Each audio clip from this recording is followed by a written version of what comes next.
Oh, sorry. Hello, everybody, and welcome to the No Labels, No Walls Festival. My name is Michael Bierman. I'm with the Strindberg Laboratory, and this year's festival is all about transformation. How do we transform ourselves and the community around us? We're so excited to welcome William and Alistar to the festival. And their video they're going to share is all about how does it feel to be a care leaver in Scotland? And what about the issue of inclusion if you're a disabled person, including learning disability or autism? And this short video features members of Care Leavers group that's been working on what makes sense for themselves, as we're sharing and supporting each other to explore rights and equality issues. The project supported by Life Changes Trust and In Control Scotland. So, Alistar, is there anything else you want to intro before we play the video, or William? Yeah, I mean, I guess the video is helpful in terms of looking at the transformation between for members of the group in terms of feeling included and trying to come to terms with a lot of past issues.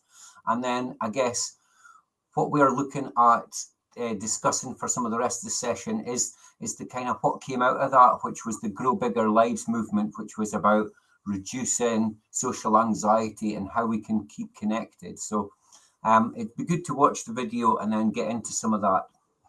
William, you got anything to add? No, I think you covered most of it there, Alistair. No bother.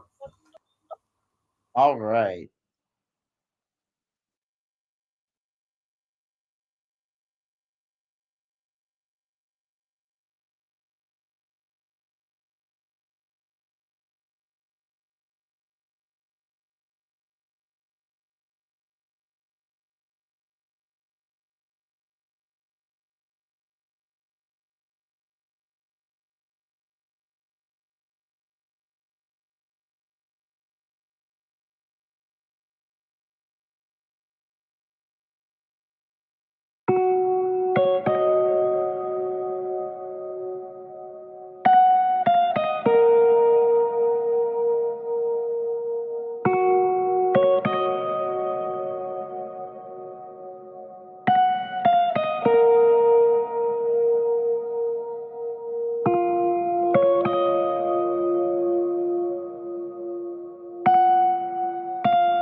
If I don't have a routine, then things can go downhill for me. I know that I can come along and just relax and just blurt out anything I've got or any worries in the group. I'll support that worries. Always making sure that everybody has a chance to speak is so important. So if we notice that there's somebody that is being a bit quiet, we will give them a chance to speak and just ask them whether there's anything that they want to share. I mean, if they don't want to share anything as well, that's okay too. But if I had my guitar, I can almost just sing it, and it helped me. I mean, so that was kind of like when I got out my depot, I felt passionate about helping others. To make an impact to the future of our young people. Welcome to our world, a place where we are heard. Young and old, a place where we feel safe. Be ourselves with all the things we face. Listening and sharing together, friends forever. A place like home, a sense of belonging. It is all that we were longing. Always wanting to be valued, and here to create a space to be kind, where no one is left behind. I am here to put my voice, respecting my choice. Making others feel wanted through laughter we bonded. Welcoming all, old and new, coming together to see things through.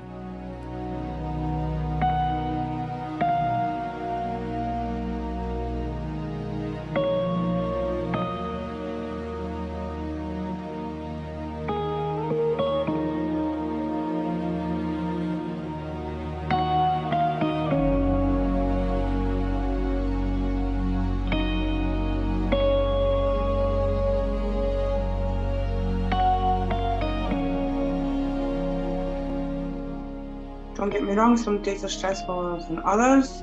Music has been an outlet, just singing along or something like that when I'm alone, obviously. I don't know, just like having a lot of structure. It's kind of getting my point across. I'll wait my turn, and wait and see what everyone else is saying. Finding balance is important, and not doing too much at one time because you can get overwhelmed. What makes the difference for you to feel like this is a safe, welcoming space where I might share stuff that's difficult versus just, you know what, I'm just going to keep this very general? The good thing about like our group is I think everyone's similar, and we all sort of understand each other in a way. It's like we know sort of what it feels like that many probably normal people will not understand. A better place. They treat me well, we can go out more, do this, do that. When I wouldn't care, couldn't do that all. I don't treat anyone different to what I would treat the other person. You do want to just scream into a pillow because, like I say, some days are easier and some days are harder than others. And emotions just go through like waves. Every day that you find at least one thing that you enjoy, whether it's reading a book or maybe music, you might want to sing, or you might want to do some colouring in, or just have a bath. You know, self-care is self-love. So doing something good for you each day to fill your heart with joy, you know, and just to help you feel a bit more fulfilled rather than just going through the motions every day. I'm starting to notice that doing other things is helpful. I'm quite new to that, but yeah, doing things and like getting your feelings out there helps a lot. On through life sort of thing, there is people out there that are similar to myself who also have been in the care system and stuff, and it's good to know these sorts of people because you can obviously relate to a certain extent, but most likely with anything I have positive impact and I get to hopefully make a change at some point, and I don't know, just to feel included, to be honest.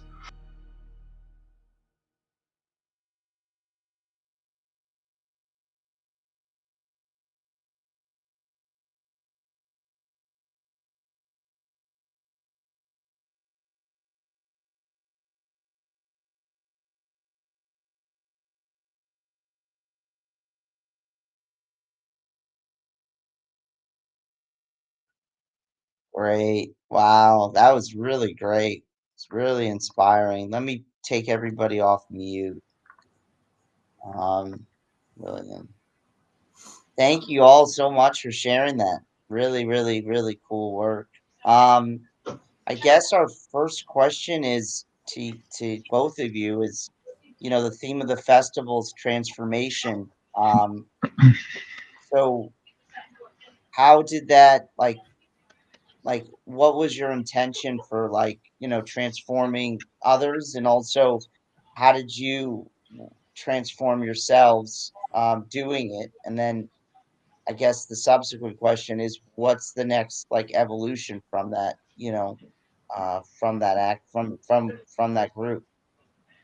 Right. I'm just wondering if I start with you, William. How did it feel for you making that when we were making the video and deciding what in and what not to put in? Quite powerful, quite good to actually feel involved and my opinion being wanted. Yeah, 100%. I mean, I think it's always very hard when you've got a number of people and everybody's got their own ideas about, you know, in a creative process, how you're going to get something that represents everybody's views when everybody's story is a bit different. And I think so. Part of the transformation for me was the process of working together on something that wasn't just yours, that it was shared. And so that was quite important. We were addressing things like people's feelings of anxiety, isolation, experiences of care, and then trying to say, how is that reflected in how life has been and how life is sometimes for people now? And then looking at what's the transformation of this, of you as an individual and as part of the group. So sharing your story, what the positive stuff would be, and what would make a difference. How could you feel more included and engaged in the community? And those are big questions. So yeah, I mean, I guess one of the things that links to that was about how do folk feel, does everybody feel really included in their community? And one of the things people felt, particularly with COVID, was social isolation. One of the reasons that the group existed kind of as well was about a lot of support for care leavers kind of stops at the age of 26. And I hope William won't mind me saying, but he's exceeded those that age. So there's a few. Well, if I've succeeded it, you've doubled it then. Well, exactly. That's it. And so yeah. So one of the problems is that there's this sense that if you've been through care, that you'll have your life together, you'll be sorted, and you'll be an adult, and you'll be well on your way. But actually, for a lot of people, the age of 26, to unpack all of the trauma, all of the experiences and stuff, a lot of people are still working on that, into their 30s and, and beyond. And so one of the things that we changed about our group early on was making sure that the group was for everybody. It was for all age groups. So that was one transformation, is there's no limit to this. There's no age limit to this, because there's nothing worse than feeling, this is as far as I can go and I'm no longer a part of this. So where do I go now? And what about, like you mentioned, COVID? So now that the lockdowns have ended, how do you want to kind of move into the post-COVID world, which is still pretty isolated? It's still pretty siloed. So what's your plans? Like, what do you want to create to have that inclusiveness now? Yeah. Well, we're planning on, we've had a stay up late live music event that William and I organized. Oh yeah, I saw that. Yeah. So that was a conference, and so it was a conference about rights and inclusion, a mini conference, and then some live stay up music, so that was a tester for kind of how, if we're doing this in the real world after COVID, how does it feel? Will enough people come? Yeah. People got their confidence back. And one of the things we've noticed is we're in the northeast of Scotland, so we're up in Aberdeen, but stay up late's about the whole of Scotland, and we've tried wherever possible to go to all the events, whether they're in Aberdeen or in Glasgow or wherever. And so we were encouraging people from elsewhere to come up to our event as well. Because so it's about, a lot of this is about extending beyond your comfort zones. So what will it take for you to come to a place that you've never been to before? What does it take? Confidence with the journey planning? Do you need somebody to meet you at the other end? Are you anxious about where the hotel will be? So part of our plan with this whole project was about to look at this idea of Grow Bigger Lives, which is about creating like a social network across Scotland so that people would be willing to try, go into different places, doing different things, but just fill that gap for the confidence to make sure that they could do that.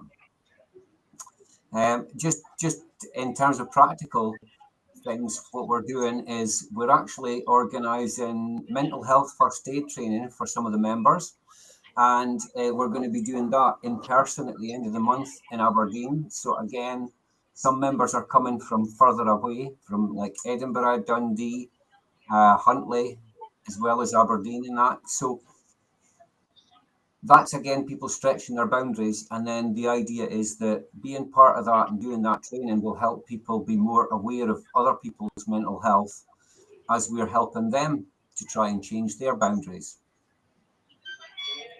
And when you guys are when you're doing all of that, as far as like, because a lot of times, especially when you're working with other people, you kind of lose like what you want to create, like what because you're always serving others. So I guess my question would be is, what are you hoping to gain from it? Like as far as, I mean, what are you kind of looking for? I mean, is it a plus? Obviously we're never going to get the answer. What people, what does it take to get people to come together? It's Yeah. it's a Well, it's William, you want a to come in loaded on that one question. as well before I answer? What do you What? think? What was that, Alistair? You broke up there a wee bit. Hi, I'm just so Michael was asking what do you personally want to get out of it? Maybe if you answer now, I'll answer. What I suppose that Well, personally, from a personal perspective, I want to raise awareness and gain the knowledge that I've done my bit and I've gone above and beyond and raised awareness.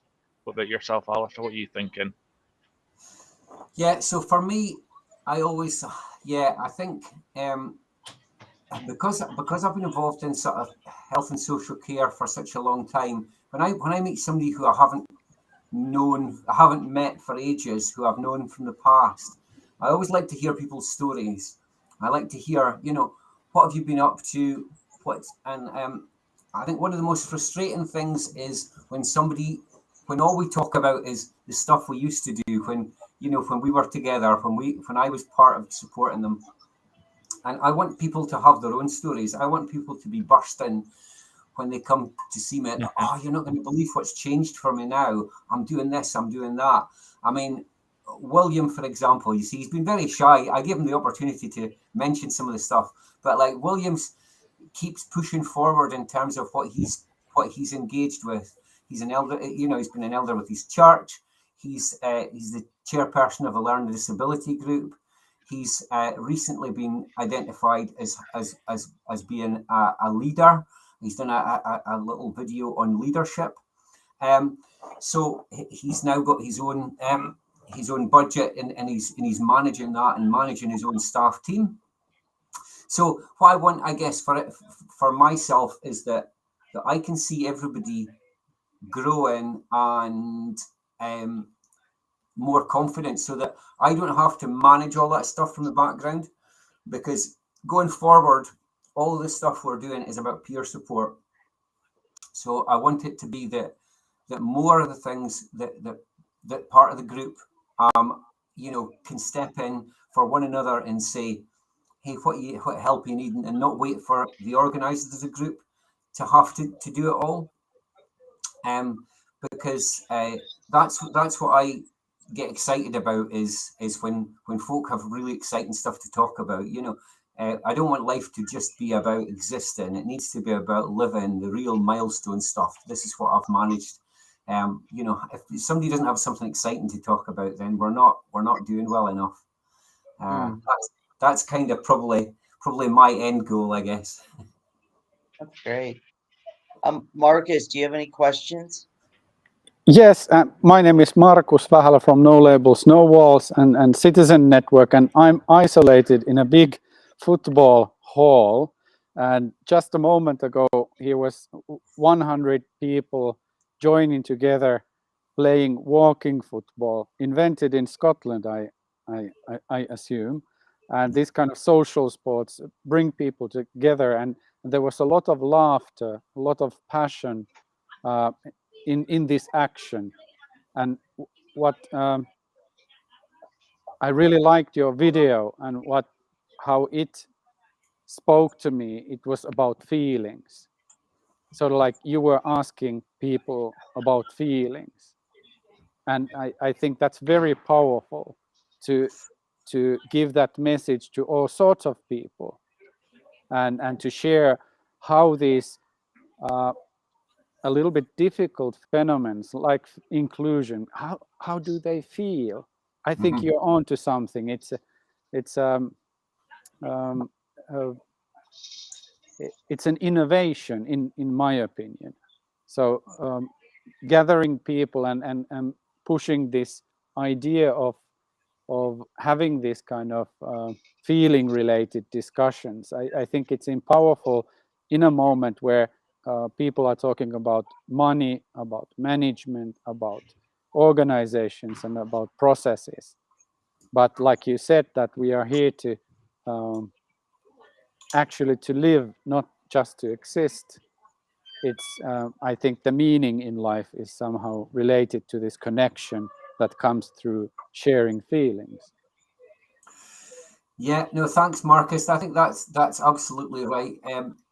Even the act of getting to express feelings, a lot of the time we bury stuff that's difficult, and the act of sharing, writing the poem, singing it together, all of that stuff, that was all very difficult. It's not everybody in the group was comfortable about talking about their feelings.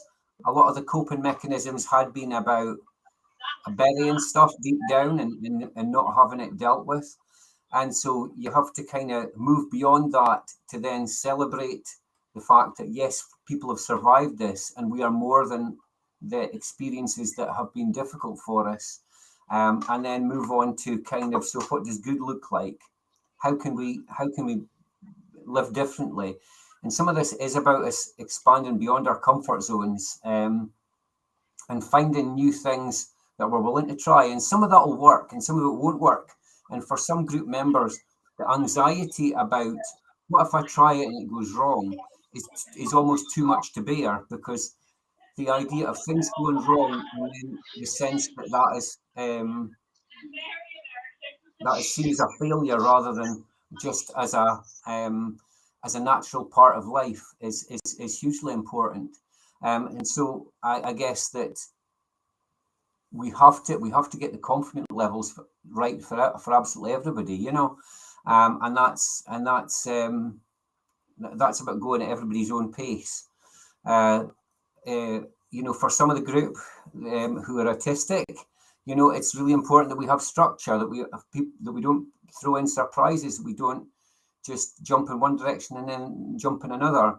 For other members of the group, David mentioned as part of the video that he struggles with big groups, so he'll always wait until everybody else has had their say and then he'll come in. So we need to be intentional to create the space for him to join, otherwise he will just say nothing and we might not notice. We might think, oh, lots of people have had their say, that was a good session.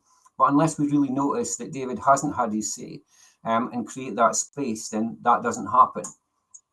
So it's a sense of everybody looking out for one another, and us all paying attention to both our strengths and our needs, and just supporting each other as a group to do more than we have done in the past. So in terms of what else is going to happen to help make it go forward positively, plan is, after we do the mental health first aid training, we really need to secure some funding so that we can do more of this. And the idea would be to try and make the website that we're developing live next year and make it like across the whole of Scotland, that people could, not just from within the group, but anybody could contact us.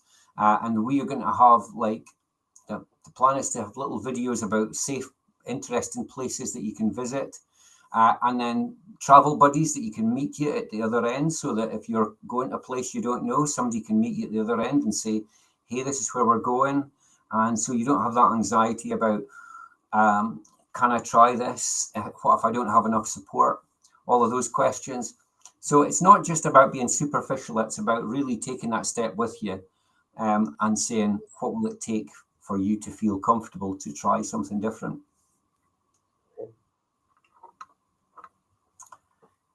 Wow, that's really great. What a great concept, I would like to ask from William, what is your call to action to people around the world now watching this No Labels, No Walls stream? Don't give up your dream. Keep dreaming.